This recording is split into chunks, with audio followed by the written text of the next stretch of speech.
But today, I want to throw things out, and I'm going to talk some, I'll talk plenty, but we're going to discuss things. So feel free to jump in as much as you want to talk. You don't have to, but feel free to. The subject today is, I was going to do 50 things that every realtor should know, but few do. And we're still doing that. But I thought, well, it's going to be pretty long. And I'm not one of these guys. I remember when I was in school, I got antsy at about 30 minutes. So I know that I don't like to sit a long time on it. So I broke it into two. We'll do it this week and next week, and there'll be shorter trainings as opposed to going really long. And that also gives us the ability, if other questions come up, to discuss those. Okay, so we'll have plenty of time to do that. Today we're going to do 25 questions, okay? 25 questions, and then next week we'll do actually 1 to 25 today and 26 to 50 next week. And the questions we have today and next week, they're different kind of questions, but we'll get into a lot of different things. Also, if there's anything that you want to talk about next week, there's some subject you want to talk about, let me know. I'll try to put it in the presentation. Just let me know by Monday. I'll finalize everything next Monday for our Wednesday talk. So anyway, one of the things I kind of believe in, why I like the shorter training is, I like the saying that the mind can only absorb what the seat can endure. Okay? Right. And my seat cannot endure very much, so I assume yours can't either. Yeah, so anyway, one of the things that I always like to have as an agent, especially as I became, more years in real estate. I've been in real estate since 1979, so that's 40 some years. And here's the thing the balance you want to get. So when you're a new agent, you have a lot of enthusiasm and no knowledge, right? As time goes on, you get the knowledge, and guess what you usually lose? The enthusiasm, okay? So one of the things why I think learning is so good is that's going to give you the knowledge, but along with the knowledge, don't lose that enthusiasm. Because the buyer you're working with, that first-time buyer, they're only a first-time buyer one time, okay? One time. It's like a pastor performing a wedding ceremony. I mean, he might do hundreds of them, but this is their only day, okay? So, again, same thing. I don't want you guys to lose the enthusiasm, even though you get educated. But education is really important. So, anyway. Okay, let's get going. 50 questions. I'm going to start off with a fun one, and then we'll get into the real stuff. And see if you guys know. Maybe this will get us rolling. So the question is, why do we park on driveways and drive on parkways? Does anybody know? That's true, right? Like a kind of know. I've learned this. Okay. At one point. Okay, go ahead. It's historical. It is historical. It comes from what? Maybe England? I don't know the details. It was Okay. one of those things I learned. It was kind of like, I don't need to keep that. Mace would probably know, It used yeah. to be a park. Like then we kept these green spaces and there'd be a path you could go through the park. Yeah. And so that you drive on that path. But so if that was in the park, so they called it a parkway. Now I don't remember the driveway, but I learned So this. that's true. It's the British or the England. It comes from the fact that anytime it was called, instead of a lane or a drive or something like that, if it went through just a beautiful countryside, they would call it a parkway. Okay. You notice that Mission Viejo is one of the few areas that we have Alicia Parkway. Now Alicia is named after who's it named after? Does anyone know? Alicia. I know, but who was Alicia? So she was the granddaughter of the O'Neills, okay? So a lot of the streets around here, Geronimo, Alicia, things like that, they're named after the original kids, okay, of the people who developed Mission Viejo. Wow. And now Tony Moiso is taking care of for O'Neills. He's a grandson, he's a son-in-law of a granddaughter, and he now is the one doing Rancho Mission Viejo. And you'll notice a lot of stuff is named after that. Okay, so we know why you drive on parkways, but why we park on driveways. Okay, come on, Andrew, you're pretty good. You're on a roll. I learned it at the same time, but it's that knowledge Okay. where you're like, I'm never gonna need that. Okay, well, it's pretty good. So the driveway Yeah, in that's what I always England know. is you just don't enter a street, okay? You have a driveway from where you park your car to enter a street, and that is called a driveway, okay? And that's what it's called, a driveway, even though you park on it. It's also the entry into a street. So that's why we park on driveways and drive on parkways. Okay? So for all the experienced agents here, so for Terry, who knows everything I'm going to say today, both Terrys and some of the other people, okay, you learned something. Okay, I just want to make sure that you might know the other 25 or 24, but you didn't know that one, I'm pretty sure. Okay, so I want to start off with this basic premise. It's a simple question, but why do clients refer you? Okay, why do they refer you? Okay, give me some ideas of why you think clients refer you. They trust you. They trust you, okay. They're happy with your experience. Happy with the experience, okay, other things? They want They're to knowledgeable. look good in Knowledgeable. their friends' eyes. Okay, you guys have hit on it. Now let me tell you why they don't refer you. They don't refer you because you're their friend. That has nothing to do with it. Because a referral is, if I refer somebody, and a lot of people on our team know that I refer Zoli, our driver, everywhere. Anytime I go to the airport, because Zoli is so good. He gives me candy every Christmas. He always shows up 5 minutes early, has water, his car is clean. He's the perfect driver. He's always waiting at the airport for me. So I refer him. I don't refer him because he's a friend, because he's not really a friend. I mean, I consider him friendly and a friend now, but we don't hang out together, okay? But I refer him because I had a really great special experience with him, and I do every time. So they refer you because they either have that special experience, or not necessarily that they trust you, but they believe in you, okay? You have the knowledge, because it's the kind of thing a lot of times people say, what's the most important thing is when you're picking a realtor, and you say, somebody I can trust. That's a pretty low level. Just being able to trust somebody is a low level. You should be able to trust anyone you work with no matter what.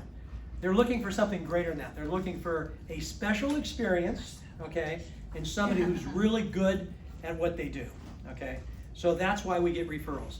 And it's the other reason why we're first in the business, our good friend uses somebody else. Now, my good friend, Steve, was such a good friend that he used me for my second sale ever, even though I had no clue about what I was doing. He was such a good friend. But he's not the typical friend. Most friends use somebody they believe in, not just because they're a friend. Okay, what should our commitment to be to every buyer or seller we have? What should our commitment be? And I want you guys to learn this, because now you can come up with something else, and if you don't like what I have, you can come up with your own, but you need to kind of let people know. This is kind of your talk to them, okay? I always tell them 3 things. People on my team knows what this is. What is it? What are we going to do? Make you money, save you money, and what? Protect you. Okay, that's our goal. And by the way, make you money is important, save you money is important, and protect you is important. And they will understand once they go through the transaction where the protection part is very important also. I would say you should memorize this, and every client should hear this, whether it be on their seller's presentation at their house or a buyer's presentation you might do in the office or whatever. At some point you want to let them know that you're there to make them money, save them money, and protect them, okay? And along the way, you're going to illustrate how you do that, okay? When you have certain ways that you can show them how to do that, okay? Okay, so moving on. What question should you ask every single client? Now, this is without, now by the way, I didn't do this for all the years I was selling real estate. And one of the gals on our team who's having babies right now, Sammy, she said one time, I asked this one question of every client. And I thought it was genius, so I learned it. So some of the people on the team know it. Anyone here who doesn't know it want to take a guess at what it is? It's a simple question. It's my daughter's question. And since it's your daughter's question, you should know it. What is it? What are you looking for? What are you looking for in an agent? Okay. Now, when I heard that, I thought it's like, okay, I sold real estate for 40 years and I never said that one time. So I've never really said that to clients, but when I heard that, I go, oh my gosh, that's simple and it's genius. But you need to ask every client, what are you looking for? So when you start off a presentation, let's say you're doing a seller's consultation, and the first thing, or one of the first things you ask them is, hey, before we get started here, what are you looking for in an agent? And they tell you, well, I've had experiences with other agents. I want somebody who's going to be there for me, who's going to communicate with me, who's going to look after my needs, and not going to try to tell me that I need to have open houses and I hate open houses, or don't tell me they don't want to do open houses because I love open houses. Whatever it is, they tell you, guess what? Now you have the rest of that time to talk to them and make sure you cover every single point they have. And just kind of weave it in there, okay? Now, not that you wouldn't have hit on some of those points anyway, but you'll make sure that you hit their 1, 2, 3, and 4 points, okay? So that's really important that we do that. Anybody else have anything else that they want to kind of add to that? Any questions you guys ask every client? Do you, Okay. I don't know what you're gonna have in your presentation, but do you have something about how do you wanna be communicated to? Yep, we'll talk about that later. Yeah. Okay. Okay, what question should you, okay, the next one is, what statement should you make to every client? What statement should you make to every client? Okay, yeah, Let them Aaron. know that you want to work with them. Yes, okay, so it's so important that you tell them that you want to work with them. Now, we were probably the middle of our career, and we were doing a listing presentation on Montellano, and I didn't know these people that well, but it was in our farm. They were a corporate transfer that had only been there for about a year, and they know we farm the area, so they invited us in and another agent that they bought the home from. And we did the listing presentation, and we were done, they picked us, and I asked them, I said, hey, I really appreciate that, what set us apart? I was completely positive they were gonna say, you know, all the sales you have in here, you guys are so good, your marketing program, you're awesome. I just was just waiting for them just to fill us up with this, you know, wonderfulness that we were. And they said, honestly, you guys were good, but so were the other agents. It was another husband and wife team. The one thing that set us apart is you said that our business is very important to you. I go, wow. I just happened to say something smart for one time. I didn't even say that to every single person. Because usually Angie talks. Yeah, it might have been Angie who said it. I think I said it more often than not, but it wasn't in my absolute things I need to tell every person. But it is. And let me tell you, yeah, Angie? Oh, I was just gonna say, and I think we made it more personal, like we'd say, I really love your home. Yes. And it would be such a joy to market your home, and you guys are such great people, you'd be wonderful to work with. So I mean, I made it personal to the home and to the clients, and I think that, you know, it was genuine, but yeah. So, tell you a quick story. Who here, I know you do. Okay, you don't have to answer this, Doug. Who knows who Nick Saban is?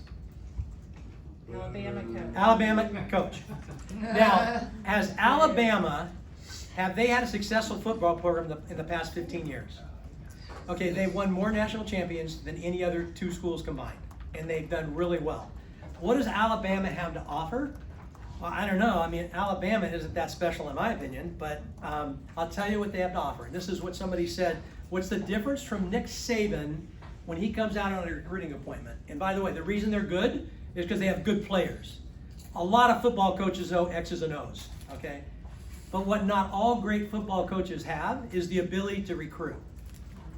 Because what the people have said that he recruits is that most of the people that came out and sat at my living room with my mom and dad sat there and told me how wonderful their school was, how wonderful they were, and how lucky I'd be to be part of that program.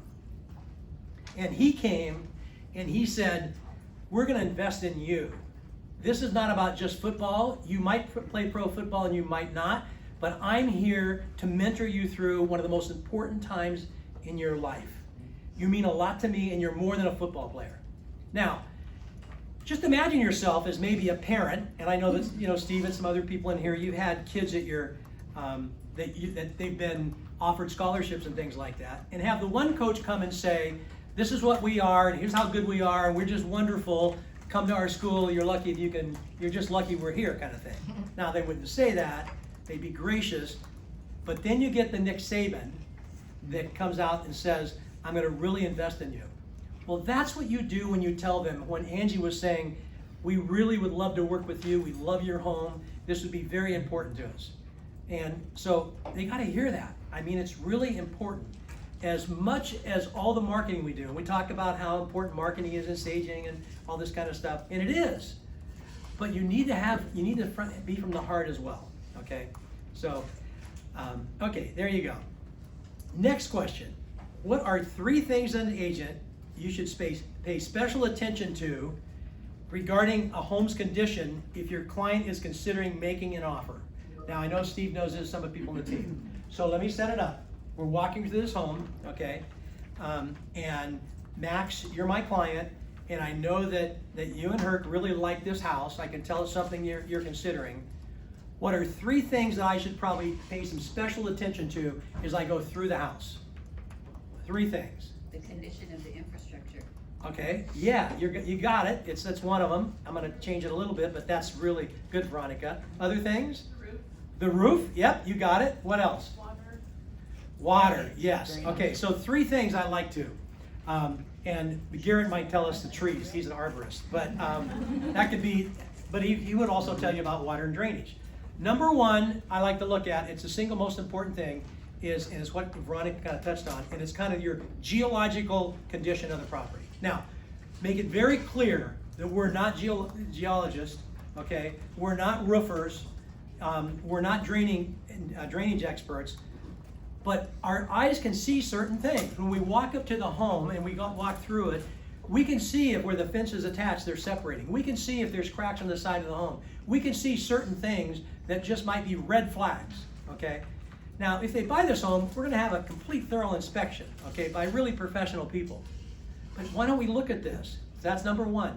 Number 1 is geological. It's the most important thing there is. Number 2 is drainage. Drainage is far more important in houses than what most people look at. So what do you look at drainage? Okay. Garrett, what would you look at drainage if you're walking up to a house? What would be important to you? Is the patio sloped towards the house? Absolutely. Does it slope towards the house? Is there a weed screen that is where it should be? Do they have all the drainage poured out to the curbs? Okay, things like that. Simple things to look at to see, are there any signs that water's settling against the house? Drainage can be a very big deal to a house.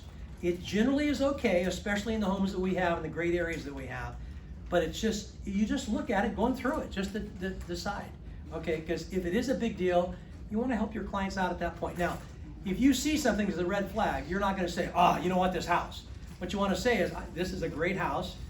There's 3 things I always kind of look for in a house, and the one thing that gave me a little concern, maybe not a big concern, was just the fact that it looks like there's some drainage against the house as opposed to away from the house. We can have an inspector look at that if we go forward on this, but just something to think about later. Not a deal killer, but something we need to go further on. And the third one's the roof. That's the least important of the 3. But the roof is so easy to look at. You get out of your car and you can look at the field. You can see the field of the roof. You can see the ridge caps. You can see if things are sliding all over. You can see if it's a tile roof. You can see if it's fairly new. I mean, you're not doing a roof inspection, but you can just what you see with your eye. It's kind of like, I consider it like my own little part of my Avid, okay? An Avid is when you go through and detail things on your form, as you know. It's only what you see without going any further. You don't have to open things up. But those 3 things are always good things to look at, because a lot of times, especially when you're between 2 houses, and one looks like it has a couple red flags to it, and the other one does not. It's also something good to look at if you're a listing agent. And we've had 2 different cases, geological homes, one where the seller would not do a geological inspection. We turned the listing down even though he begged us to take it, not interested. And another one that we did a geological inspection and did work on it, and because of that, we took the listing. But we wanted to do inspection and have work done on it. Or in that case, we actually gave a credit. So at what percentage of like all the homes you'd sell, what percentage would you say actually have a little bit of a red flag? And dial in a little bit more, like what would you be looking at that would say, that's a little bit of a red flag, we're gonna have to do maybe some extra inspections here? Yeah, I mean, just of those 3 things, I mean, maybe 20% of the homes, I'm making this up, but as far as geological, not very many. As far as roof, maybe a few more. As far as drainage, believe it or not, drainage, it can be a bigger deal. And Garrett, you're a professional. If you went out to 10 average houses across South Orange County, how many of them would you think would have inferior drainage? What percentage? Half, okay. So drainage is one you're gonna see more, and it can be a big deal. We've had, way back when, we had a little Cordova, and we had to have about $30,000 worth of work done because, yeah. I mean, and that was a long time ago, at a little house. Well, It'd be a lot more than that. Gal has bad soil, so there's settling a lot of places. That was the one we walked away from. Yes. So, I mean, there's a lot of things, and where I farm too, we have settling. So I've seen a little, couple inches, and then I've seen a lot more than that, like Terry, 8 what do you mean by inches. bad soil? What I mean, it's like clay, it turns into clay, and then it. Starts sliding. Yeah, so it can slide. So there's a lot of foundation issues in some areas. So it was one of the things I got a little lesson one time from a guy who was an engineer from Mission Viejo a couple years ago. I asked him about, is it better to be kind of on cut, okay, or on fill? Uh-huh. So you guys know that God doesn't make every single lot out there perfectly level, okay? And so it needs one of 2 things. One's gonna be either fill to pack it down, okay? or the other's gonna be they have to cut it off, Mhm. okay? When you fill it, what can happen is you don't compact it enough, and therefore later it seeps a little bit. Now, a lot of people think it's really great to have a cut. But by the way, cut has its own potential problem, and that is if you cut a lot off, what can happen later, Wow, It lifts. it can lift, That's okay? interesting. Because you've had all this weight on it for all these years, and that's pushed it down. Now you make this cut, and then later it has this secondary consolidation to where it lifts up a little bit. Oh, wow. So if you have a new home you're buying, it's nice to know, especially like custom homes, like we used to sell a lot of lots out in Coda and stuff like that. We always want to know that have a lot of fill or cut, okay? And they both can be problems. Done right, they can both be fine. But just remember, God doesn't make, slopes that are perfectly level. So Ed, we live in California and it is kind of earthquake territory, so it's not uncommon to see cracks. When do you think a crack is an alarm and when is it not? Well, I mean, there's the old thing, I remember a geologist told me one time, that if you can bury a dime in anything, call me, okay? Now, that's just what he said, I'm not saying taking that, If but you that can was do more what? on like Bury a cement and dime. things like that.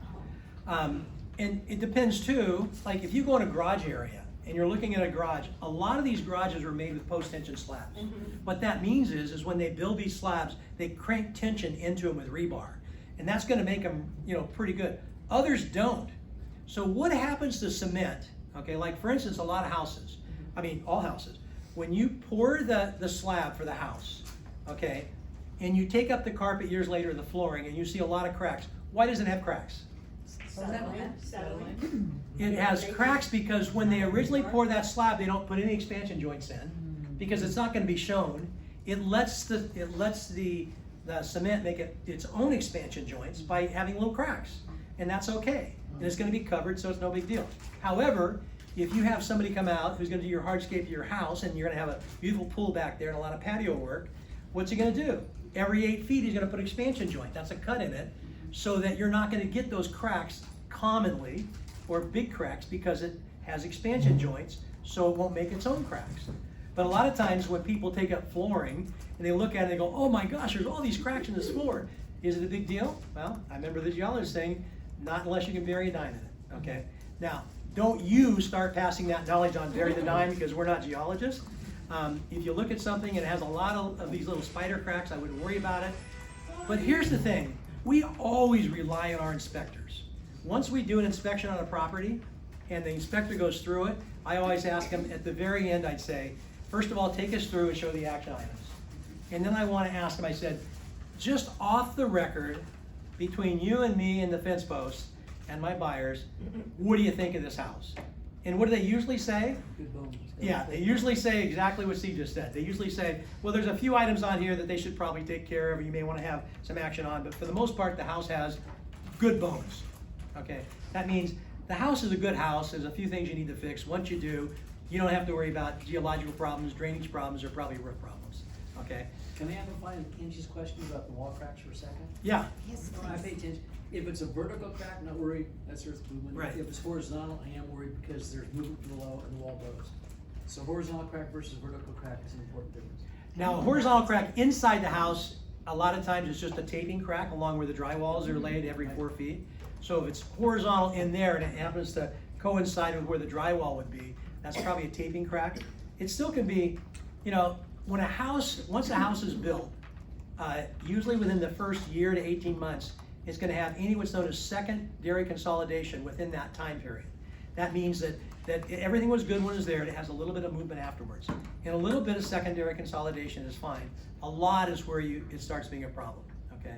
So. That's exactly right. If there's a problem on the outside of a particular one, people can see if the windows are hard to slide open and close, that's a problem. If door Or closing doors, zone, that's a yeah. problem. If you got a gap between the joints of the door casings, that's a problem. There's different problems you can look for if you see things on the outside to begin with. You don't see on the outside, just don't look usually for those things. But Is that's that- right about the horizontal. Is that where you would get like a foundation guy to come in to see? So at the very end of the inspection, we're gonna ask, okay, action items, okay, give me your overall view, and then the third question I always ask is, do you recommend any further inspections? I don't wanna be the person on the hook for ordering more inspections and causing, wasting a lot of money we don't Okay, need, that's good. or not ordering an inspection. So what we do is we're basically saying, all of the liability that we have as an agent I'm giving to you, inspector, because you're supposed to be good at that. I'm just an agent, okay? I'm not supposed to, I'm really the general putting all this together. You're the specialist coming in here, and I wanna ask the specialist. And by the way, when most home inspectors are really good, I mean, I would probably say, I've come across a couple few of the years I don't like, but most of them are very, very good. I mean, don't you think, Terry? Aren't they usually pretty good? I mean, one might do a little, something different than the others, but they're pretty good, and they know that they're on they're kind of in the liability if they give bad advice. So they're usually, if anything, they over-advise rather than under-advise, which protects us. So, And yeah. then, sorry, go ahead. No, go ahead. I just sold a house in, Pacific Hills. It has a pool in the backyard, but the patio is sloped towards the house, from the pool towards the house. It had drains and no weed screen. So I suggested, the inspector said, you know, it's not that bad of a slope and they've got enough drains in the backyard to accommodate it. But that was a red flag to me on our repair request to have the seller have somebody professional go out there and clean the drains. So even though the drains are there could be a lot of root systems in the drain or Right. debris. That's So very I think that's a precautionary. That's experience. So you guys will see, you know, Yeah. where the houses at the exterior, they kind of go down and they cut in and out. Where that cutout is, the top of that cutout is your weed screen, okay? And that has really good protection against water up to that. Above that, it doesn't. Anyone who is a good cement contractor is gonna come in, they're gonna dig down and then pour the concrete, you know, lower than that. But some of these do-it-yourself, you know, owners, they just go in there and just throw the cement all the way up to or above. If it's all the way up to it, that's bad too, because any water on the top of it now settles in an area that isn't protected, you know, from water intrusion. So if you had a buyer in that situation that loved the house, what would you recommend? That's a pretty big deal. Right, that's It's what I a was pretty wondering. big deal. I mean, now, if all the cement, it slopes away, okay, and maybe there's a covering over it, you can let them deal with it if they want to. It depends too, what are they looking at? I mean, if they're Right. looking at a big expensive house, then, you know. But Ed, how many houses have you sold that have been missing a weed screen? Well, they all have a weed All of screen, you. but they have the weed screen because that's part of the building. But you mean, how many have I had that The they say? patio goes right up to the weed screen. Well, I mean, I can't, There's a lot. more than what I can There count are on all a my lot. fingers and toes. There are a lot. There's a lot. Yeah, more than I can count on all my fingers and toes, Use the walls so. of form.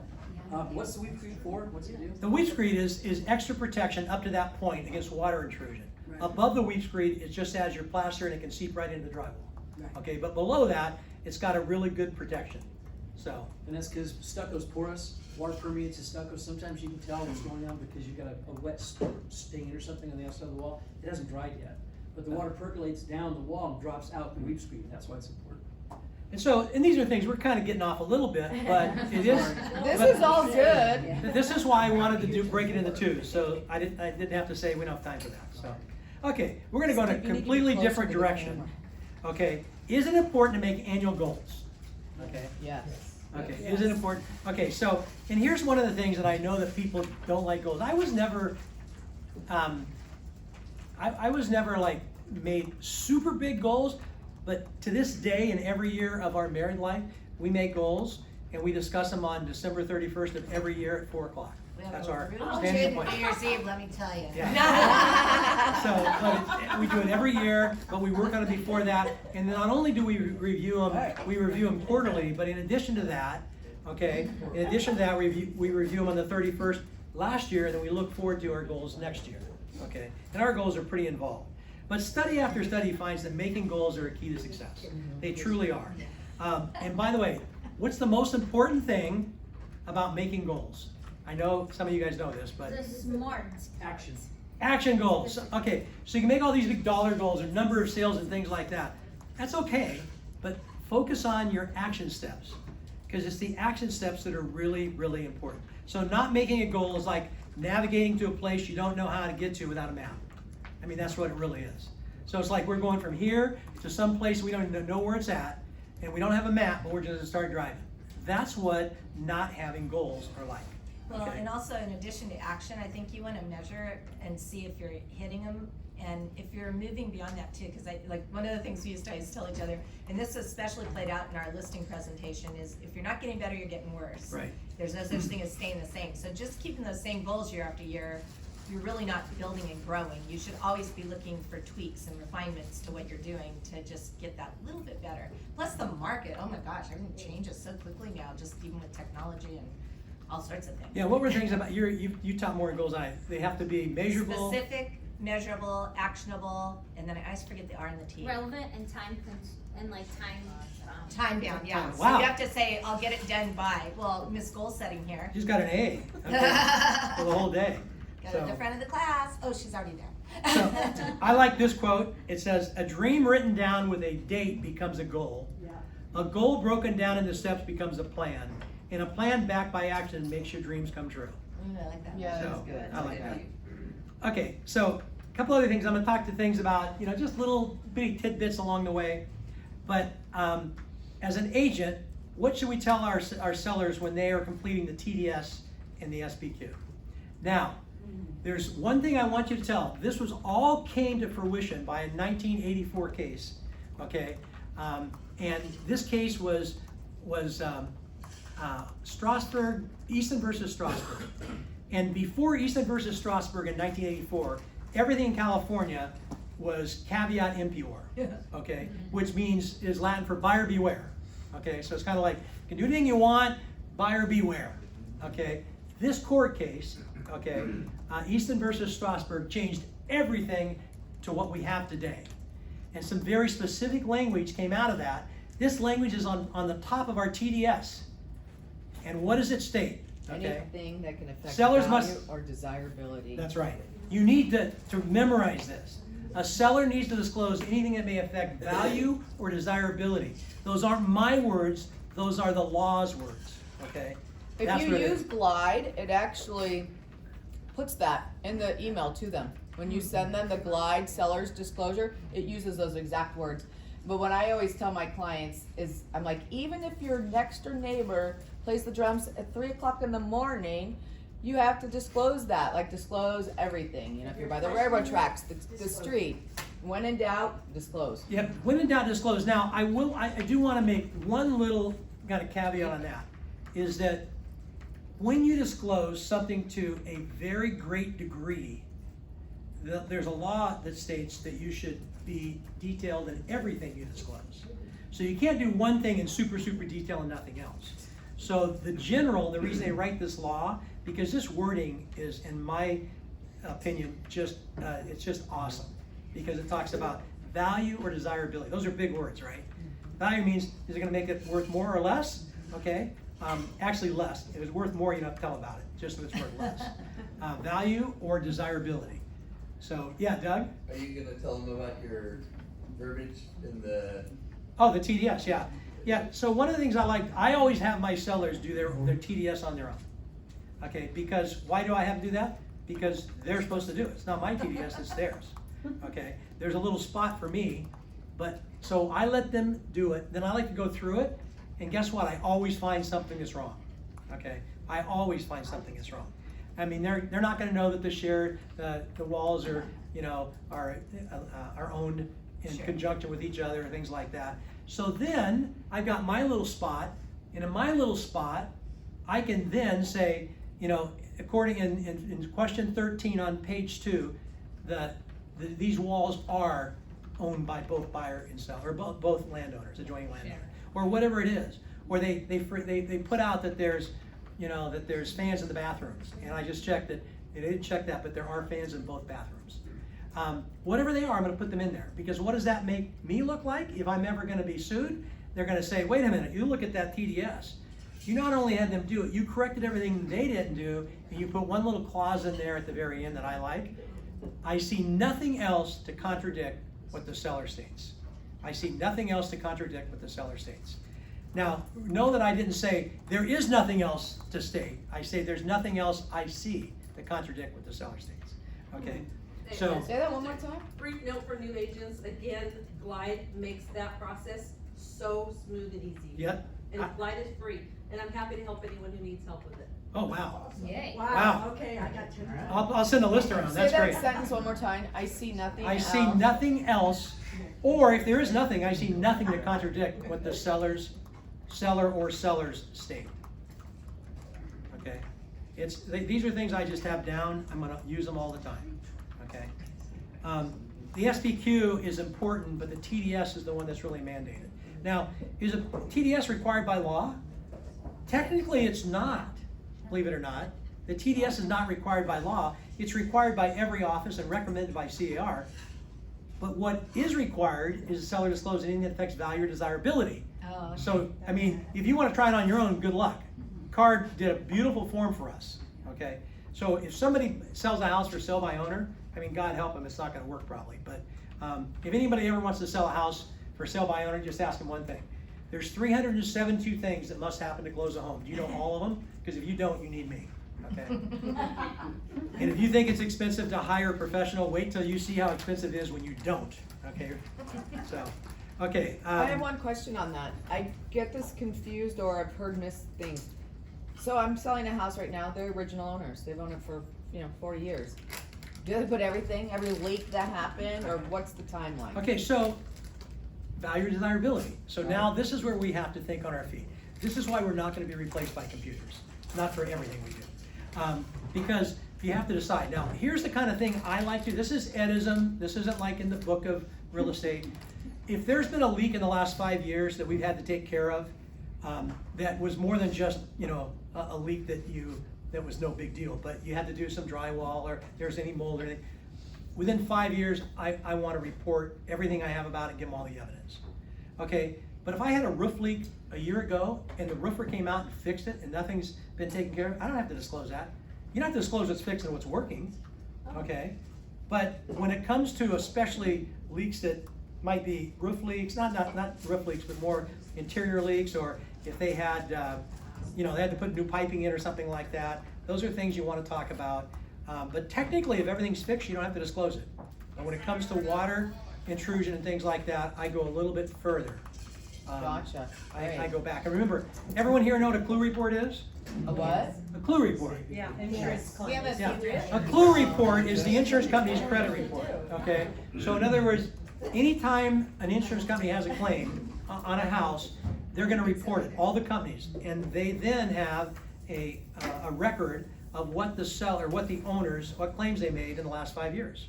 It follows the house and the people, And I right? think- House and the people, yeah. I don't know if they still do that. Oh, yeah, absolutely, 100% they do. That just happened to me. Yep, yep. And it goes with every house. That's weird because. Yeah, It it stays goes with with the house. owners and houses. Yeah. It trails both ways.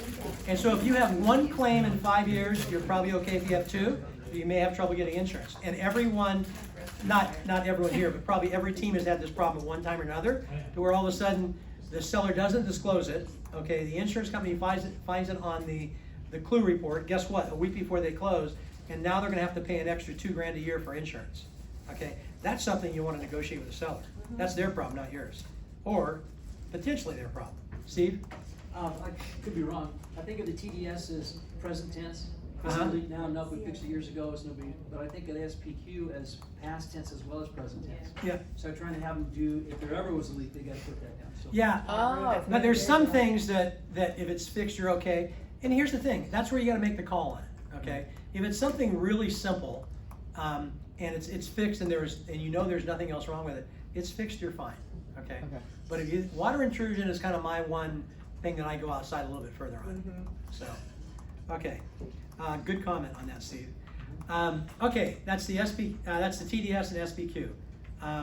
Next one. What should every agent share with a buyer regarding their responsibility as a buyer? Do their due diligence with inspections.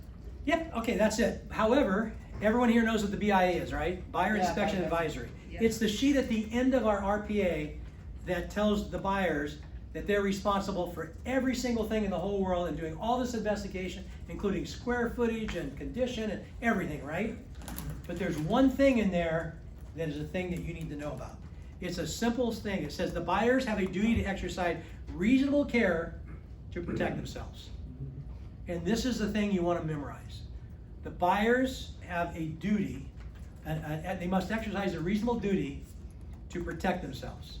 what that's meaning is, listen, buyer, we're gonna help you in every way we can. We're gonna have an inspection, I'm gonna tell you everything I, can possibly tell you, but you still have a duty, okay? The duty is not ours, the duty is the buyer's, okay? And by the way, can you imagine if the duty was ours? I mean, we wouldn't have a career, right? So it's their duty. And a lot of times people say, well, the square footage was off. Well, it says in there that they're supposed to, they're supposed to check everything. Now, if you quote wrong square footage to a house and there's no good reason why you did it. Now remember, when you put square footage in the MLS, you gotta put why it's there. Where you got it from. It can be from tax rolls or from inside track or, appraisal or seller, okay? Stay away from seller, okay? Just stay away from that one. Try to get something in writing. That's the one you want. So I'm gonna disagree with an attorney that once spoke at our office. It said we should look up all the square footages and we should quote the lowest. Oh, what? I'm just telling you, so that's the way you'll be protected the most. Now, the reason I disagree with that, he's an attorney, I'm not, maybe you wanna listen to him, not me. But I know if I were a seller and the square footage of the house was 3,500 square feet, but somewhere along the line, we had an old appraisal that wasn't very good, that said 3,200 square feet. And my agent put 3,200 square feet, and they probably weren't right. The builder had 35. I could sue that agent for diminished value, okay? Because they sold my house based upon something that probably wasn't true. So what you need to do is try to find accuracy, but if you have an inside track, like for instance on a home we used to have in the Del Lagos, it was 2143 square feet on inside track, and the builder said 2133, okay? No, the tax rolls. Which one would I use? I'd use 10 square feet more, and I'm gonna tell you where I'm getting it from. And you can do that. Now it's 10 square feet, okay? 10 square feet is within the, that's within what people can get. If two professionals come out and measure, 10 square feet's pretty much the same. So when I enter in my listings, I always put in the APN number. Yes. And it kind of automatically Populates. populates it. If it populates it, then it's gonna populate it based upon the tax rolls. Okay, so Assessor. can I leave it like that, or do I have to do more due diligence? Nope, if you like that, leave it. Okay. Okay, now, with one exception, the one exception, if you know that's not right. Right, I know that on a few If for months some back. reason you Okay. know that's not right, then we Then need you to go have to to the go next to- step. okay. Yeah, Aaron? Well, I was just gonna say, if you had something saying it had more, you could change it to the more. Cause you have proof. Inside Yeah. track or whatever. Yeah, let's say for instance, you had this Del Lago 720 that was 2143 square feet, and somebody put a room in the back of it. One of the most common room additions is like the La Familia. I don't know if you guys remember that on the end of the kitchen, they put on an extra room. Real super common, you had about 440 square feet on it. So you could put in there the original square footage and then add the 400. And the agent remarks, but the original square footage was this, and the builder specs show that 420 square feet was added. Oh, okay. So you've done your due diligence, okay? You have some plans that say 420 or 440, plus you have the original, and you're gonna add that up, okay? Because I just sold to my buyers, my very first sale when I got my thing is Finisterre in the green, and the previous people had a larger square footage because they added on. But when we sold it 4 years later, the buyer's appraiser came in and he said the new law changed. Steve, I don't know, you might know that. And if the ceiling's slanted, it has to be so many feet to count that square footage, and he cut off 200 square feet. Yeah, so because of the roof. 70% of the home has to be the higher square footage. If it dips to lower than 7, you have to deduct square feet. We'll talk about that next week. Yeah, okay. Okay, Good point. so there you go. I'm a tall yard though. So what is the best way to greet a guest at an open house? Okay, what, now I'm not saying there's one good way, but some people here, I walk in your open house, and what are you gonna say to me? Who wants to take a shot? I wanna hear some of the different ways people Yeah. do it. Okay, I usually say. okay, go ahead. Oh, sorry. I usually say just like a nice welcome and then, or like, hi, what brings you in here? Or if they're very like to themselves, I won't be as like, hi. But matching their personality, I think, is important, and also to letting them be if they don't want to really engage. And I met a client in Amy's open house last year that turned into a buyer this year, so that was pretty awesome, and I did just that, because the wife at first was just like, let's just look and leave type of personality. She didn't say it, but I could tell, and then towards the end, I was like, oh, I really wanna get their contact info, they're like new buyers or first time buyers. So that works for me, and it has, like, even before and after. So I Okay, think that just- can work. Okay, I've got, mine is 4 words, but go ahead, Lisa. So what she said, I think is all really good, Uh-huh. but one thing I never not do is, how'd you hear about our open house? Right. I wanna know where they got the information. I like it. Signs. Anything else there? Yeah. Okay, Veronica?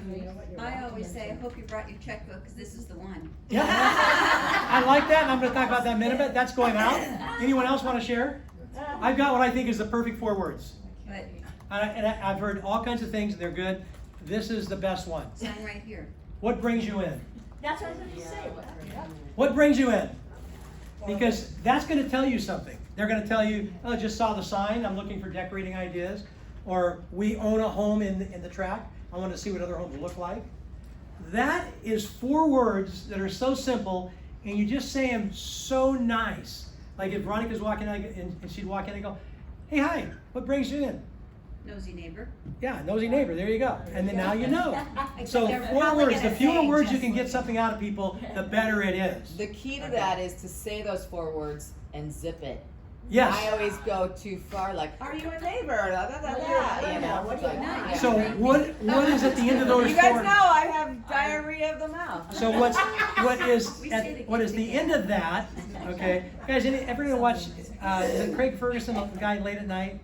He has a thing he does with his guests called the pregnant pause. Oh, yes, yes, yes. Okay, so 4 words. What brings you in? What brings you in? And then shut up for a long time and let them talk. Yeah. And once they start talking and they pause, still don't say anything.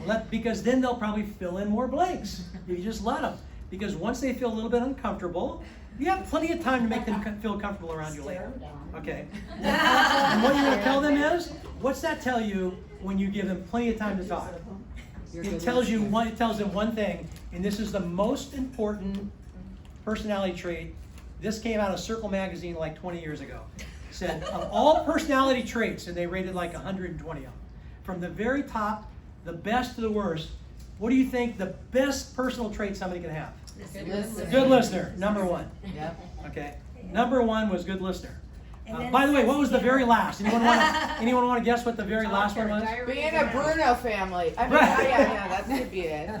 No, the last one was being passive aggressive. Okay. But also, sense of humor is Okay. a good one too. Like Now- when she used humor, that was good. You used humor a lot in the right moments, right time. Yeah, I like use that one. Bring You know, it you up. gotta sum people up. Like I remember my first broker told me, if you're working with an engineer, make sure he walks away that this, you know, the stack of paper is this big. You know, and you're working with an artist, don't give them anything, just talk and ask them what they like and ask them How to they feel. share your dreams. You know, so in that there is a certain amount of that. If you only have one style to sell, you can only connect with one type of person. But if your whole idea is you kind of sum them up, okay, and you know what they like, and then I'm a lot of different salespeople. I like Angie said, with a lot of people I use a lot of humor. And there's other people I never crack a joke. I mean, it just depends. If I'm gonna crack a joke and they're not gonna like it, I'm gonna be the agent they want me to be. Why not?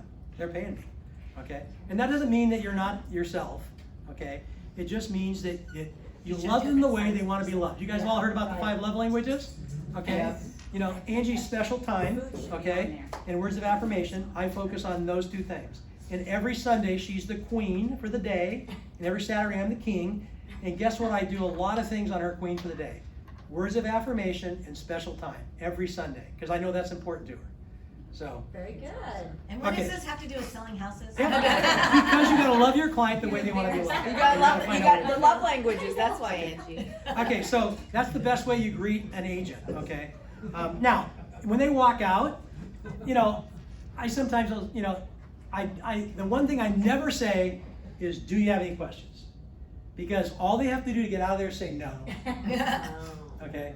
But, you know, what I think was running, who said this, bring your checkbook? Veronica. Yeah, I mean, what you might want to say to this is like, hey, is this gonna be your next house? Or what do you know? So get some conversation going, and then if they truly want to get out of there, let them go. I mean, you're not gonna convert them, but if they leave you just a little bit, then keep it going, okay? And ask questions, don't be Mr. Information. You're not supposed to tell them about everything about this house and everything else about it. Ask questions and then answer their questions, okay?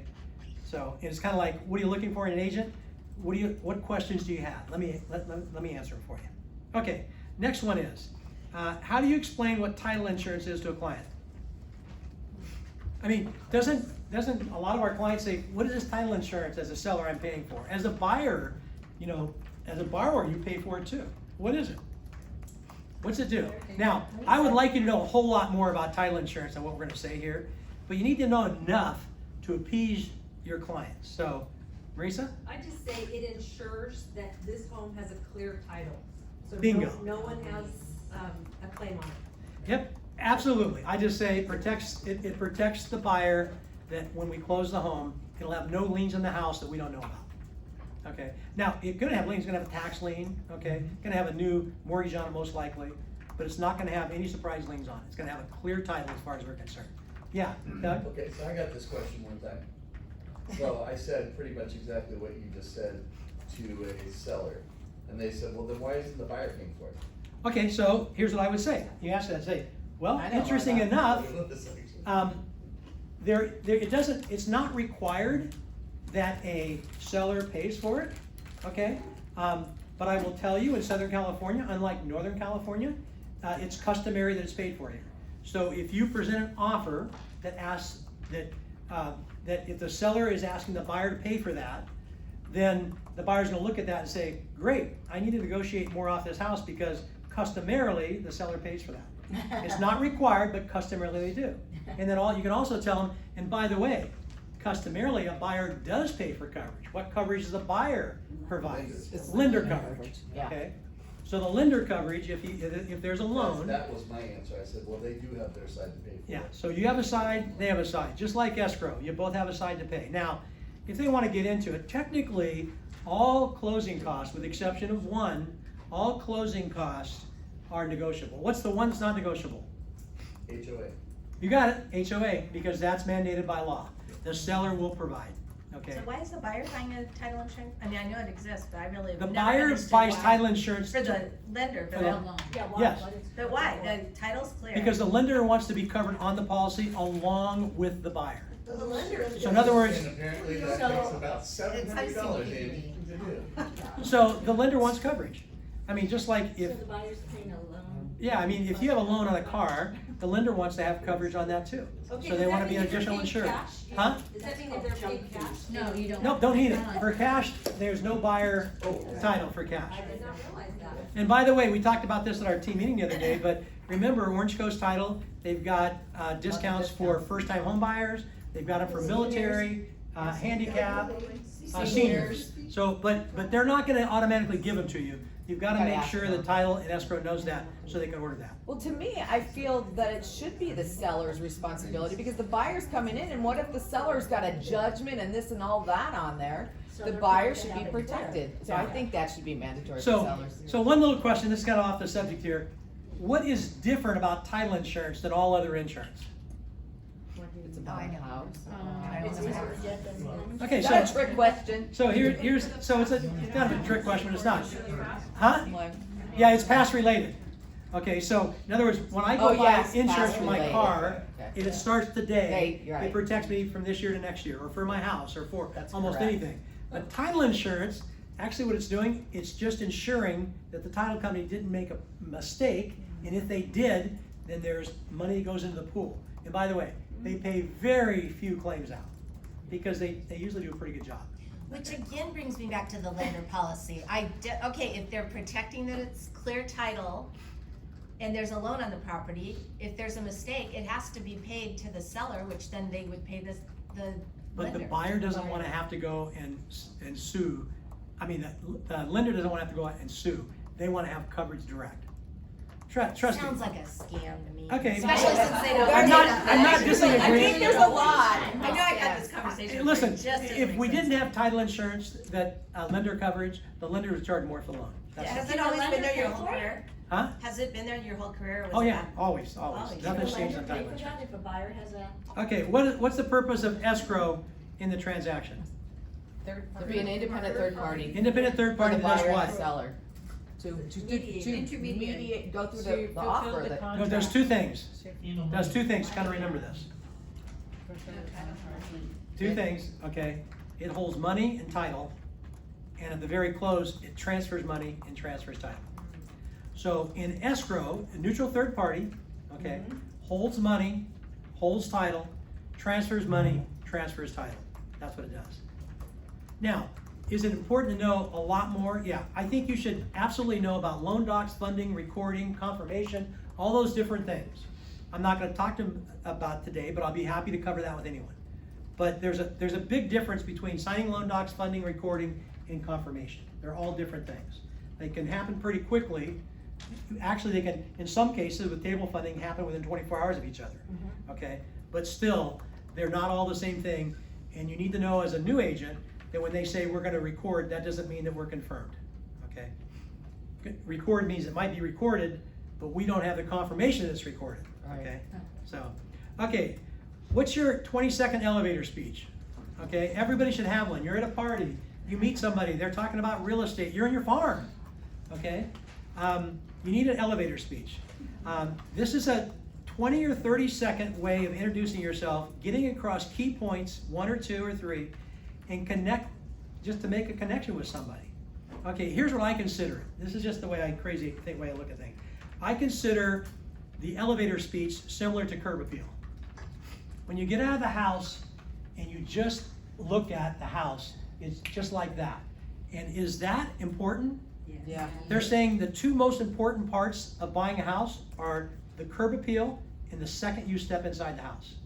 That's basically the decision is you make the decision at the curb, does it have possibilities, and you make the final decision as soon as you step in, more or less, okay? Now, I don't know if that's overbaked a little bit, I'm just telling you what the experts say. So again, this is kind of like your curb appeal. You need to have an elevator speech. And what do you want to make sure that your elevator speech doesn't have in it? Anything about you, how wonderful you are, how many homes you've sold, anything like that. Because they really don't care, okay? What they do care about is what? What's in it for them? What can you do for them? You know, how do you work? What do you do for your clients? Why are you special, okay? So now, I gotta be honest with you, I never had an elevator speech. I never memorized one. Would it be good to have one? It would be good to have one. Because I think every time you meet somebody, there's a little bit different, so I just didn't have this kind of elevator speech. And by the way, you can memorize something and then repeat it as if it's just completely, just flows, not like it's memorized, just kind of like it's from the heart. And it can be from the heart when you make it, actually, okay? Well, and it kind of goes back to that, help people make money, save money, and Protect you. You know, So- I'm in the business of doing that. Yeah, and that's a good elevator speech, so. Amy, what's your tagline? Creating wealth, fulfilling dreams, creating wealth, and exceptional service. See, that's a good one. Anyone else have a good one? That's a good one. That's a great one. So there you go, elevator speech. Okay, moving on. Should you ever ask a potential client if they're working with an agent? Why? Should you ever? Okay, let me ask you this. The answer to that I would say is, yeah, occasionally, right? Should you always? Always? So, I don't know, maybe. I would say, just my answer, no to always. Because a lot of times I just start working with a client as if they're mine, okay? But let's say you're an open house, and you can see there's some interest in this house, okay? How would you ask the buyer if they're working with an agent, okay? I think I know this. Oh, you know it, okay, go ahead. Are you working with an amazing agent who's taking care of your needs and helping you through this process? Yep, and that's the way I ask it. I would ask it like, now, I ask it a little bit different, but it's gotta be like, okay, like, I'd say, Amy, are you working with an agent? And if so, is this agent the single best agent in the universe? Because as soon as they say, I'm not talking about Orange County, I'm talking about universe. I'm talking about planets that we don't have people on yet. Is this the best agent? Who's also humble? Because there's a lot of times they might say they've got an agent, but if you were to talk to them further, they go, well, I haven't, they sold me the house, they haven't really stayed in touch, things like that. But the answer to is, do you have an agent? The answer is yes. But when you go a little bit further, then they have to answer the question, is this the best agent in the entire universe. Because if it's not, then you got an opportunity, okay? And again, depending on how comfortable you feel having fun with people is how I might say that. I might say it, I might tone it down a little bit, okay? Or but I would probably just usually say, are you working with the single best agent in the entire universe? And people like that. I mean, wouldn't you like that? Wouldn't they have a fun approach? I mean, confidence is appealing, by the way. Cockiness is not, confidence is, okay? So there you go. So you can't ask, but just don't ask, are you working with an agent? That's boring. That's yesterday. Can you list 3 things that all great salespeople have in common? Now, I'm going to tell you right now, this is according to Brian Tracy in a study he did. Brian Tracy, this is about a 15-year-old study. He interviewed personally over 1,000 salespeople of all different industries. And he came up with something that 97% of all these top agents, these are just the best of the best, okay? They had 3 things in common. What do you think they were? Anyone want to make a guess? Listener, okay. Communication, no. Listener, no. Not really, but they're kind of tied in. Follow-up, goals, follow-up. They're prompt. Nope. Promptness. Always on time. Always on time. Oh, yeah, I 3 read that things. too. These aren't 1, 2, 3. They're always on time. I will tell you a story about one of our partners here in the company. They're not here right now. I want to use their name. They showed up to a listing appointment 5 minutes late one time, and the people were walking out the door, okay, and getting in their car, and they said, you're 5 minutes late. The first and second person were on time. We'll make our choice already. You had your chance. Wow. Now, I know that when I used to play sports, there's an old thing in sports. If you ever played sports, it's early is on time. I mean, if practice is at 1:30 and you're there at 1:30, you're late. Okay, if you're there at 1:15, you're okay. You're there at 1 o'clock, man, I like it. Okay, so, but you don't have to be that great, but you'd have to show up on time. Angie and I have sat in front of many houses or driven the neighborhood a little bit, got there early, and we always used to like to walk up 5 minutes early to the minute.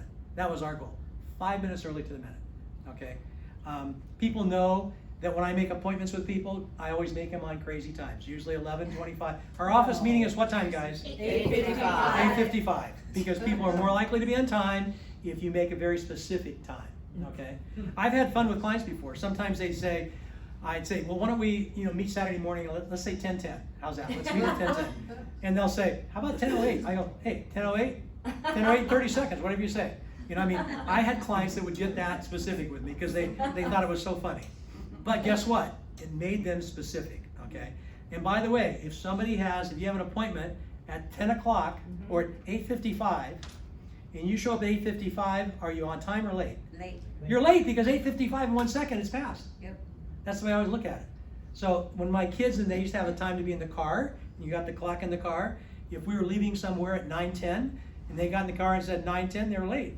Because it's 9:10 and something, right? It still doesn't make me We were tough. And can I share like a quick story? Yeah, you and then Doug. So I just have to say, like, Ed is amazing. Like about a week ago, I had a quick question for him. It literally took 3 minutes maybe-ish.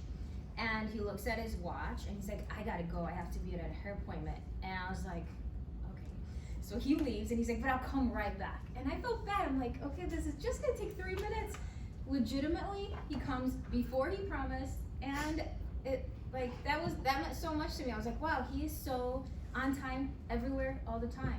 So Yeah. So everyone on my team knows if I say I'll call you back in 30 minutes, that means it's probably gonna be 20. Because what do we want to do? I mean, we want to under-promise and over-deliver, and we set ourselves up for what it's going to be. Don't try to be a hero and say, when somebody calls in and says, hey, I need a copy of a grand deed. You can get that in 5 minutes, okay? And I might say, I'll have it to you by 5 o'clock tonight. Is that all right? That means I'm probably going to have it there by 2 o'clock, okay? Because I want to always under-promise and over-deliver, and set yourself up to do so. Yeah, Doug? So I missed the other 2. Always on time. Yep, that's because there's only been 1 so far. Oh, okay. Okay, always on time, and these aren't like 1, 2, and 3. They're just all important. Number 2, have a to-do list. Okay, if you don't have a to-do list, how are you gonna get it done? I mean, you're gonna literally stick everything up there. I mean, you guys. I tell the story that somebody asked Albert Einstein one time. He goes, "What's his phone number?" He goes, "I don't know. I'll look it up." And he goes, "What?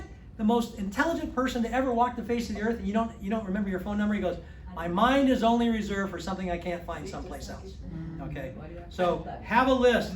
I have more lists than anyone here. I'm positive of it. I have a list in my phone I can show you that are names. There's over 100 names in there of people I meet along the way. It might be a waitress, a server, somebody I play pickleball with. I put their names down, and the next time I show up there, I look up their name and call them by their name. Everyone gets their name called. My sons always knew that. They're really good that way. My son Corey taught a class at the MBA program for Point Loma for years ago, when he was like 24, and 24, 25, 26. And one of the questions on his final, and it was for like a lot of points. What is the nighttime maintenance man's name?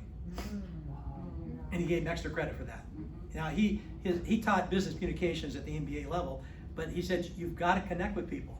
Anyone want to see my list of names? I'll show it to you. I need to know how you have your list. How you have names, but if you don't know how you know who they are, how is your list? You put a note. Because I put a note to it. I put the name, and I might say, like I might have one name, and I say it looks like Bill Potts, a friend of mine, or he's the guy with the big hat, or the server from. So if you guys know, we go to Captain Jack's for our first dinner. When we go to Captain Jack's, I know the valet's name is Mark. I know Ronnie's name is the manager. Okay, I know most of the servers there, and I know their names. Why do I know them? Because I've written them down. I've gone there before. And every time I go there, when I drive up to the valet, I say, hey, Mark, how you doing? Mark doesn't know my name, but I know Mark's name. Ronnie knows my name because you make reservations. He gives me the same table every single time. Why? Because I request it. He knows who I am. And once in a while, I give him a little extra tip. So, but the whole point of it is use names. It's powerful, guys. What's the most important thing we want to hear? Our name. So, yeah. That's why I'm on Ed's team, because I totally thought he was my friend, because he'd be like, hey, Marisa. I find out he really didn't know me, he just knew my name.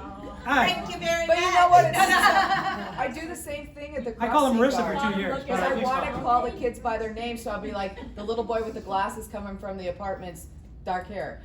His name is Anthony, whatever, because I want to call them by their names. Some of them are very challenging, but yeah, they love it. I They made love to hear their names. a massage appointment today for Angie and I for 3 o'clock. Okay, it's Vicky. She's the one who I make the appointments with. I call and say, hi, Vicky, how you doing? Now she knows my name because I give her the name for the reservation. Everywhere we go, we have names. I mean, we have people, we have servers. We don't sell any anymore, but we met a server and that she served us, and I happened to know her name, and I got to know her, and I referred to Marisa, and Marisa showed her one home and they bought it, right? Remember that, Marisa? Yeah. So. So Terry, to keep it simple, you know, like in your notes file? Yep. Because I did the same thing, I've been doing it for a long time. Like on my street, it's Marseille, so one of my notes is called Marseille, one's called church people, one's called coffee shop. And I just open it up and I just remind myself real quick, okay, that's a new neighbor, their names are Steve and Hashish. If it's an unusual name, I even like tell myself how to say it. Yeah. And, Right? Okay. Yeah, and Yeah, so me just too. like have categories. And like I Okay. said, church folks, same thing, I'll be like greeter, but you know, that's how I do it too. Yeah. That's great. So, okay, Smart. we're kind of, I'm going to speed up for the rest of these a little bit. Like the So the railway third one bridge. is, and this is the one that, believe me, is really good, and I've seen top salespeople do it, but it's one that came out of the blue to me. They tell stories to effectively communicate with their clients. They tell stories. Steve said. So they're making an offer on something, and they'll say, I've worked with buyers before, and the last time we made an offer that low, the seller wouldn't even respond to it. And so my buyer lost the house because we didn't even get in the bidding war. Or I've done that before, and tell stories. Everywhere you go, tell stories. I've told stories today, right? So, tell stories. People get bored. Yes, tell stories. I mean, it's like, What's your point? I mean, I remember our pastor said one time that the pastor said, I have to make you laugh every 10 minutes, where the 45 minutes will be too long. Okay, and he was right. Okay, what is the foreclosure process? Okay, you don't need to know everything about it. I do. I bought houses in foreclosure before. I can tell you everything about it, okay? But you need to know the basics. What is the basic? If you don't make your payments, the lender can foreclose, okay? And what does that mean? Okay, it means that they can file a, what's it called? Notice of default, and the buyer then has 90 days in which they can make up the payments. After that, there's a 30-day period, which is known as the trustee sale. They announce the sale in 30 days, It's in the paper. At the end of 30 days, they have to advertise in at least 2 different papers locally for at least 7 days during that period. And then after that, you usually meet somewhere, either at the lender's office, or I've always done it at the county courthouse. And you show up all your cashier's check, and everyone bids, and the highest bidder gets it, okay? But you need to know what a foreclosure process is, because if somebody says, I think they're gonna foreclose on me, you need to know what a notice of default is, and how long they have in which to cure that loan from the time it's recorded, okay? So you don't need to know all the steps, but you need to know the basics, because you're gonna be in the field, and you're gonna learn that. You're gonna be asked that a few times in your career. Wait, I need just to hear that a couple again. questions. If it goes past the 90 days but less than the 30 days, can they, make it whole? No, at the end of, in the first 90 days, it's called the redemption period, where they can redeem everything. At the end of 90 days, the lender can require full payment. Right, so the first 90 days, it's making up all the back payments. After that, they can require the full payoff if you wanna. But rarely will they require that. In that advertising period, at the point they record a notice of trustee sale. And by the way, if they recorded a notice of default for 90 days, and there has not been a notice of trustee sale, it's 30 days after that's recorded. So almost never is it 121 days. That would be if everything went perfect. It's usually longer. You can't commit that it's gonna be longer, but if they haven't recorded that notice of trustee sale, you have 30 days after that's done. Okay, let's flip it. Let's say you're representing a buyer. They all wanna get a foreclosure sale. They hear those are great deals. What would you tell them? Oh, it's great, as long as you got a lot of cash, because what you do is you gotta have a bunch of cashier's checks, and you show up when your briefcase or your little folder there, and the trustee's gonna come around and write down how much you have in money to bid. Okay, he's gonna write next to your name, what's the maximum amount you have in checks, and he knows that your bid can't be more than that. He just opens it up, says our opening bid is, 640,000. So in most cases, you're gonna have to, you got cash. So this idea that buyers are gonna buy homes at foreclosure sale, yeah, if you got a lot of cash, I mean, it's a cash deal. Yeah, Doug? Is the opening bid almost always what's owed on the first? Yes. Yeah, it's always what's owed.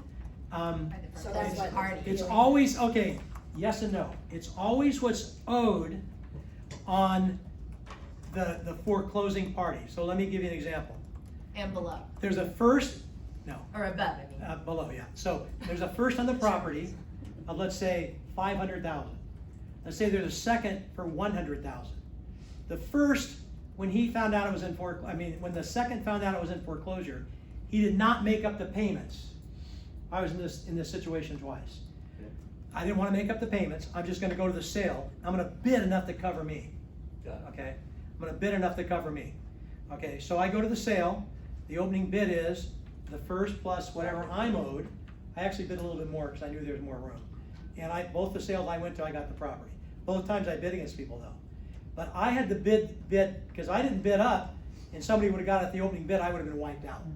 So is it the lien holder, the first trustee holder has the ability to make the first bid? Is that? No, the first bid is, if he's the one that is foreclosing, Right. the amount he's owed is the opening bid. Oh, so effectively that is the first. That is the opening bid, yeah. Okay, so in your situation, you didn't foreclose or anything like that, so you would just have to bid 600,000. Yep. You were covered. Anybody overbids you, you're like, good, I'm getting paid. Yep. I know a house on the lake, I can show you the house, Interesting. that there was a loan on it, because I got involved through Fidelity Title, they wanted information from me on value of this house. So Fidelity Title actually made a second loan on this property. The first loan foreclosed. Fidelity Title was gonna go and show up at the sale. The guy's car broke down, the opening bid bought it, and they got wiped out of $1 million. Oh, God. So, That and was they a had, really expensive breakdown. yep, really expensive, but you need to be there. Those You're are gonna be that Uber person. days. In both cases, I was able to get the property, I knew the seller situation, I got the property back, sold it, and made more than what I was owed. Okay. But from a buyer perspective, in today's climate, there aren't foreclosures. Yeah, There's there's too not gonna much be equity. foreclosures, and you're not gonna do that, so. Okay. I've seen a few foreclosures, or notice of default. There are notice of defaults, but I how many am actually go to seeing- sale? There's very few. Why is there very few? Because Because you can they sell have it equity in it, they online. can sell it, they're gonna sell it before. But people will fall behind on payments. They might have if trouble, the notice I mean, of Steve just default. had a property, okay, to where it was a probate situation. And, so the property was in probate, and guess what? The person who got it didn't even know they're getting the property, it was a sister. And then she finds out she gets the property, and she calls Steve and said, hey, wanna sell it for me? And he looks up and he goes, you got a notice of default of this property. We've gotta make up these payments, okay? Cause if you don't, the bank's gonna own it. Right. I didn't know that. Well, yeah, you didn't know you were the heir of this property. Right. They went back and made up the payments, and then they sold the property, and all was happy.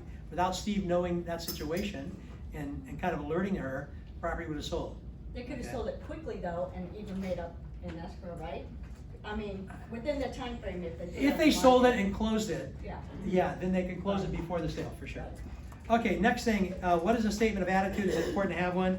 I think it's really important to have one. I'm not gonna read it to you, but I'll tell you why. I'm just gonna pass this around, you guys wanna look at it. But a statement of attitude to me when I was in business, I always started my day with two things. One was with prayer. Okay, I'm a person of faith, so if you are, that's a good thing to start with. And my statement of attitude. This is preparing me for, in a sense, battle, to go out there and be prepared. Okay, this idea you just wake up and roll out of bed and go to, I mean, can you imagine somebody playing a Super Bowl and just saying, it's Super Bowl Sunday, let's get up with the uniform on. They prepare mentally and physically for that all year long. And, we're in the same business. We need to be at our best, We need to go out there and we need to get out there and be at our best, and we need to prepare ourselves.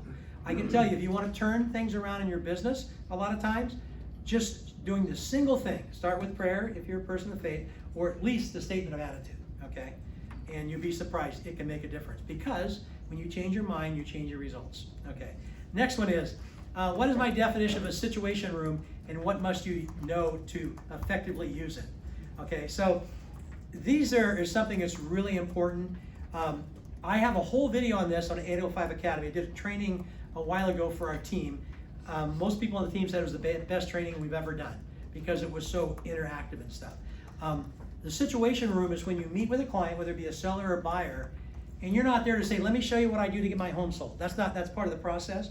But you start off by saying, what is your situation? Okay, when did you buy? Okay, what'd you buy for? Are you interested in a Prop 19? Do you know that you're gonna have federal tax? Or do you know about the capital gains exemption? Do you know about those things? And so those are very, very important to know. And so I strongly recommend that you go and watch the whole video. It's an hour long, but I think it's worth watching. It's the single most important part of any presentation you have with a seller or buyer, is getting in there and helping them above and beyond being a taxi cab driver and showing them property, okay? It's what's most important. Okay, the next one kind of ties into this. What's Proposition 19? You guys need to know this. It's two parts. It's the transfer of the tax assessment on a primary residence to the next home for those 55 years and older when you buy something that's going to sell for more than what you sold at. The title company, Orange Coast, has given us all kinds of stuff on that. You need to know everything about Prop 19. If you watch the video, you'll see I go explain what Prop 19 is. That's the first part. And Amy just did a class on it that's also on 805 Academy. Yeah, and this class is great. And reassessment of property taxes on a transfer of property that'll go through a will or probate. So right now, the bad part to what some people don't like about Prop 19 is they get a property in probate now, or through the sale of a death. And when you get the property, if they don't live in it, they're gonna be reassessed taxes, okay? It used to be, you got the property, okay, and you didn't have to pay taxes, but now you do, okay? If you're not gonna live there as your primary residence. How to figure capital gains. Hey, Ed, Yeah. real quick on Prop 19, have you heard about those people that are trying to get it repealed? And do you think that they have any chance? No, because it was voted on by the public, it's gonna have to go through that, I don't think so. Okay. And the part they're trying to get appealed is the second part, not the first part. Which is, Which is the property tax reassessment. Yeah. But see, the whole idea right now is, what is the government trying to do? They're trying to create more sales, not fewer sales. So that's not gonna be a popular thing.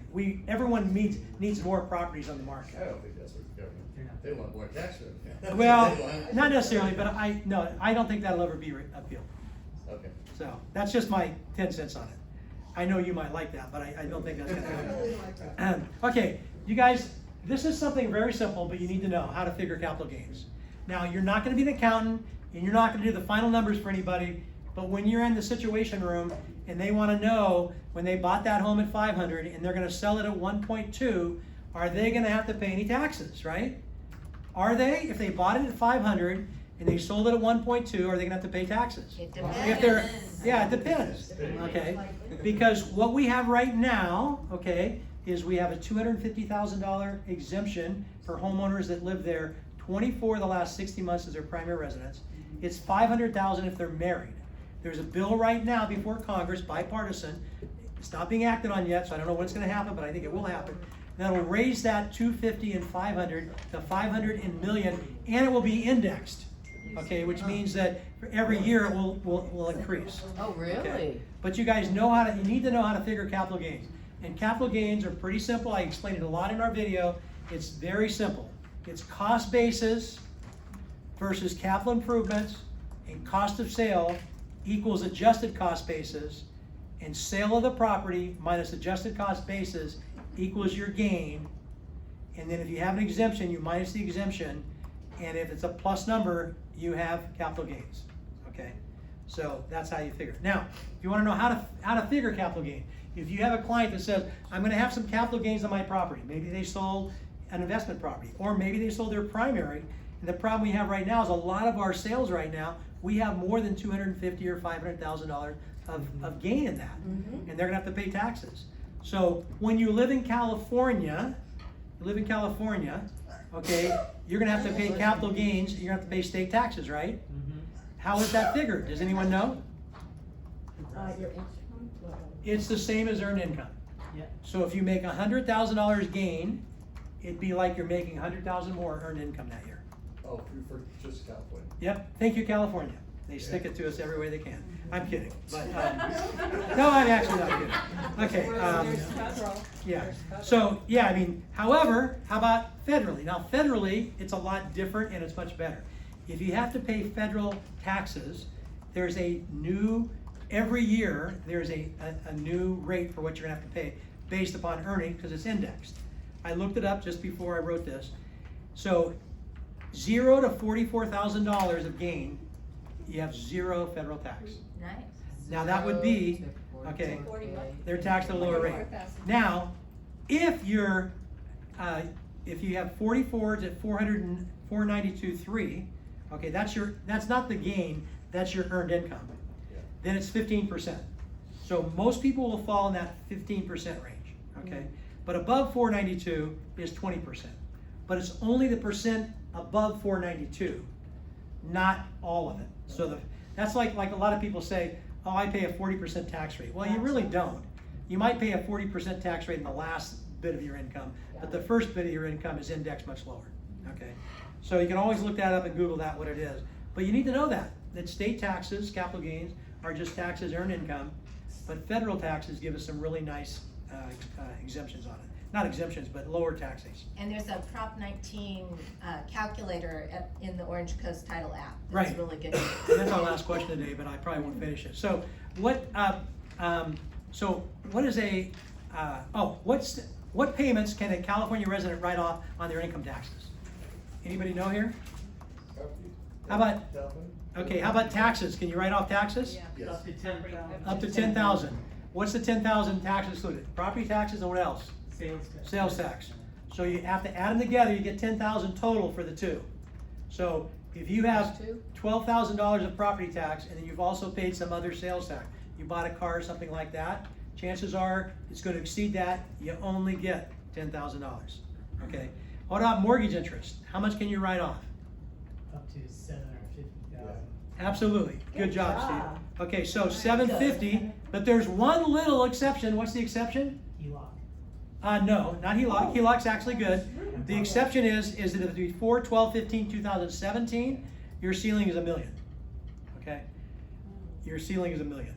Okay, so that kind of gives you an idea. Do you have this written down so I can write this down? Yeah, on the presentation. I won't remember this part. Well, it'll be on, Okay. on the Academy, or anyone wants my, Too many numbers. after the end of next week, if anybody wants my presentation, I'll give it to them all the notes. I'll take Will it. it be on Okay, Teams? what's a step-up basis? Anyone know what a step-up basis is? Need to know this, guys, because it's something you're gonna run into all the time. I get this question every It's a single week. stairway? Joy? Is that when someone passes and the property's reassessed? Yes, that's right. Okay, so a step-up basis, taxes of property at the time of death as opposed to the time of sale. Okay, and the step-up basis is let's say for instance, okay, that Angie's mom passed away a few years ago. Actually, she didn't have property, but let's say she had a home and she owned that home, and now that all the proceeds from that home was gonna be split between 4 kids, okay? 5 kids, or 4 others, okay? 5 kids.